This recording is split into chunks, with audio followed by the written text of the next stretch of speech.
Hi, I'm Michelle. I am a communications consultant and a photographer based out of New York City. I'm also a flight attendant.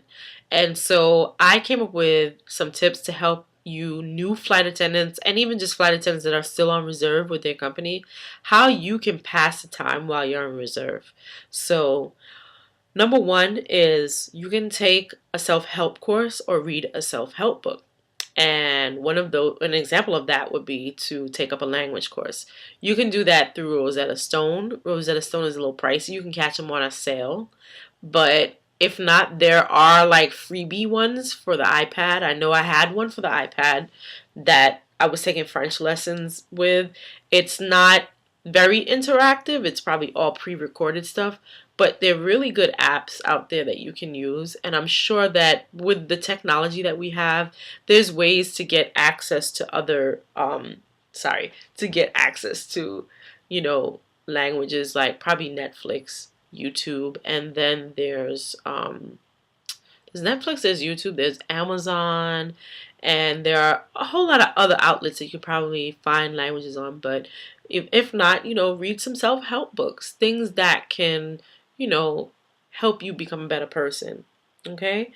The next thing I would say is become a virtual consultant or just a consultant, period.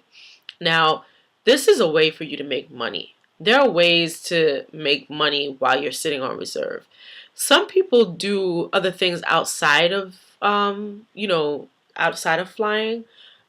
but there are things that you can actually do while you're on reserve. And that is, especially if you're like a consultant, if you're doing things remotely, um, if you are like some kind of architect of some kind, and I don't mean like building businesses, but you're doing like maybe you're doing websites, you're building websites or something like that. Those are things you can do while you're on reserve. Um, I like to create campaigns for nonprofits, and so I do that stuff while I'm sitting on reserve sometimes. A lot of times I don't like to bring the computer because my computer is like the old MacBook, but there are actual computers at work that I can use. I choose not to do that, but if I needed to, I would. So that's one thing you can do to pass the time. Just become a consultant and do your work remotely while you sit on reserve. You can be earning money. Okay, so the next thing is you can walk the airport. So if you want to pass the time while you're on reserve, walk the airport. Wear a pedometer, wear a Fitbit, something. Because you will soon see your legs start to tone up, your midsection start to tone up. You will get your exercise working at an airport. I used to work at Chicago Airport, and let me tell you, my legs were so trim when I was working there because I worked for another company, and that company actually their concourse was long. Like it was like walking from point A to all the way to the end of point B. So I used to get my exercise that way, and they did warn us we will get our exercise.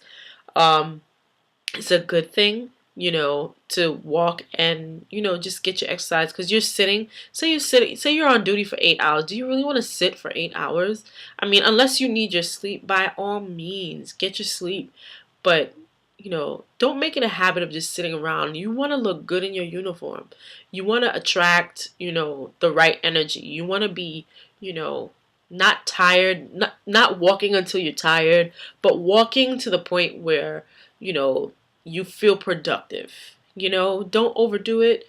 Do like go in one direction and come back.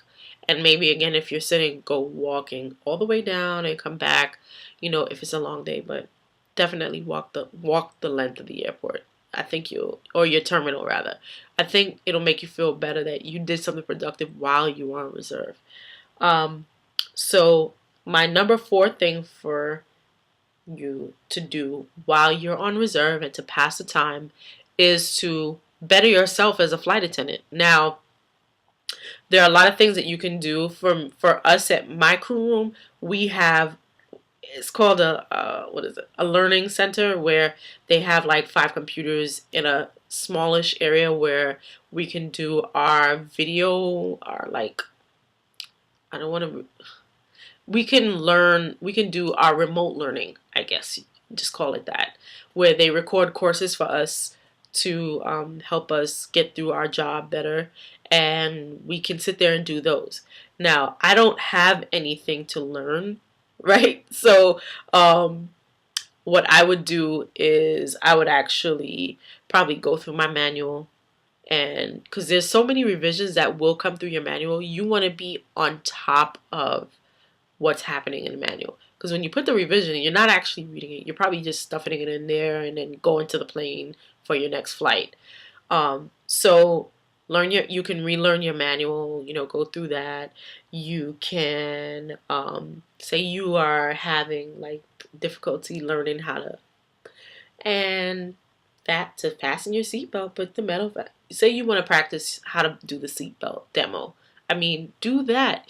You have all those experienced people in the crew room, some of which are paid to be like a mentor or like a student aid kind of person. So tap into those resources while you're there, and you can, you get a lot of information, and they'll help you to understand things, like even computer entries that will help you down the road. Like, how do you navigate your non-revenue uh, portal? How do you navigate that?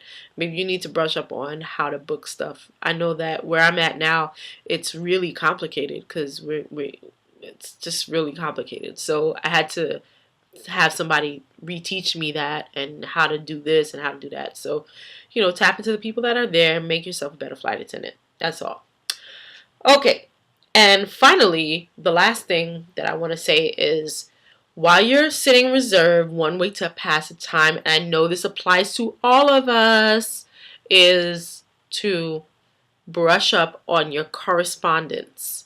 Like, catch up on your correspondence, because you just graduated, and most likely in the 5 weeks or more that you're away from home, you like missed a few like emails from your girlfriend, or like you totally forgot your auntie's birthday, or you just needed to touch base with people to let them know, hey, I graduated and I can finally come to California to see you next month, and yada yada yada. You want to definitely keep in touch with all these people that you may have neglected, or just people that you want to keep in contact with, because now when you're talking to people, instead of just saying, yeah, I'm going to come see you, you can actually go see them.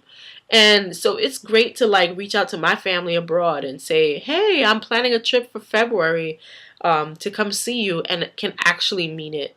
So take my advice, either work on your Facebook or your messages on Facebook or your emails, or you can actually go to Hudson News and buy some postcards from the souvenir shop and mail to them. Like, you can actually sit there and write letters. I mean, reserve is going to be like that thorn in your side. Sometimes you're going to like being on reserve and being able to just sit down and relax. But in the beginning, you're going to get antsy because you want to fly, and we know that you want to fly.